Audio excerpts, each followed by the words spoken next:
তারপর দেখো আমাদের মন্দির রয়েছে, তার মন্দিরে কাজ করতে হয়, তাই মন্দিরে কাজ করার জন্য প্রথমে দেখো আমি ফুলগুলো ধুয়ে নিচ্ছি। আর ফুলগুলো এত সুন্দর হয়েছে, অনেক ফুল ফুটেছে। দেখো ফুলগুলোকে আমি ধুয়ে নেব, তুলে নিয়ে মন্দিরে জল যেদিন স্নান করে নেই, মানে আমাদের 6:30টাতে জল ছাড়ে, তো তার যেদিন স্নান হয়ে যায় তখন তাড়াতাড়ি করে জলটা ধরিলেই মানে কলের জল, আর পুকুরকে যেতে হয় না। আর যেদিন ধরা হয় না তখন পুকুরকে যেতে হয়। আর দেখো ফুলগুলো আমি সব তুলে নিয়েছি। তারপর দেখো মন্দিরটা ধোয়াতে হবে। আর দেখো আকাশটা দেখো ততও এখনও রৌদ্র বেরো হয়নি। তখন থেকে আমি মন্দিরের কাজটা সেরে নিয়েছি।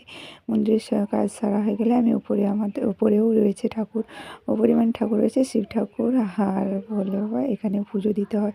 তারপর নেমে এসে আবার মানে কি দিয়ে খাওয়া দাওয়া হবে, তাই আজকে সকালে দেখো মটর ভিজিয়েছিলাম, তাই ঘুগনি মুড়ি, যে যাই খাবে ঘুগনি মুড়ি। আর আমার ছেলে ওর জন্য আর এক্সট্রা কিছু বানালাম না, কেননা হালকা করে ঝাল দিয়েছিলাম, তাই ওটা দিয়েই ঘুগনি মুড়ি খাইয়ে দিলাম। কেননা আর দুধ রয়েছে, ও দুধটা ততটা পছন্দ করে না, ও ঝালমুড়িটাই বেশি পছন্দ করে, তাই দেখো ঝালমুড়ি দিয়ে বসে পড়েছে।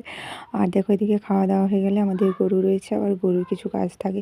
গরু যা সিদ্ধ করা থেকে গরুকে খাওয়া দেওয়া, তারপরে ওর খড় কাটা শুরু করে আবার ওকে খাওয়ানো, আবার গরুর পাতা কাটা, গরুর অনেক কিছু কাজ থাকে। তারপরে আমাদের রয়েছে ঘুঁটে মেলা, অনেক কাজ, গায়ে ধোয়া, মানে প্রচুর গরু একটা থাকলে তোমরা জানো, আমি একটা ব্লগ করেছিলাম যে গরু থাকলে কতখানি কাজ করতে হয়ে যাবে, ওই কিছু কিছু কাজ করলাম।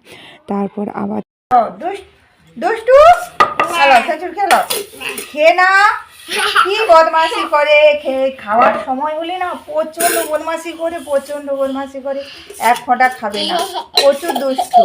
হ্যাঁ হাসছে দেখো, নাও খেয়ে নাও, হাম করলো, এই তো গুড বয়। একে গল্প শুনিয়ে খাওয়াতে হয়। এবার খাবে, আরেক খাবো, হাম করলো, এই তো গুড বয়। সবাইকে বলে দাও তো টাটা, বলে দাও, মুখে লেগে গেছে, এই তো টাটা করে দিচ্ছ, তাহলে তুমি আমার ভালো ছেলে। কারা কারা খাও বলে তো, এই বদমাস। তারপর দুষ্টুকে দেখো সেন্টারে খাওয়া দিয়েছিল, ওকে একটু ঘুরিয়ে ভালিয়ে খাইয়ে দিলাম। তারপর আবার রান্না করতে এসো। আর এখন শীতকাল তো এত বেলা ছোট হয়ে গেছে, দাঁড়িয়ে সন্ধে হয়ে যায়। যাই হোক, আমি এই পাশে রান্না করে নিলাম। তারপরে দুষ্টুকে স্নান করিয়ে ঘুম করিয়ে দিলাম। আর ও না ঘুমালে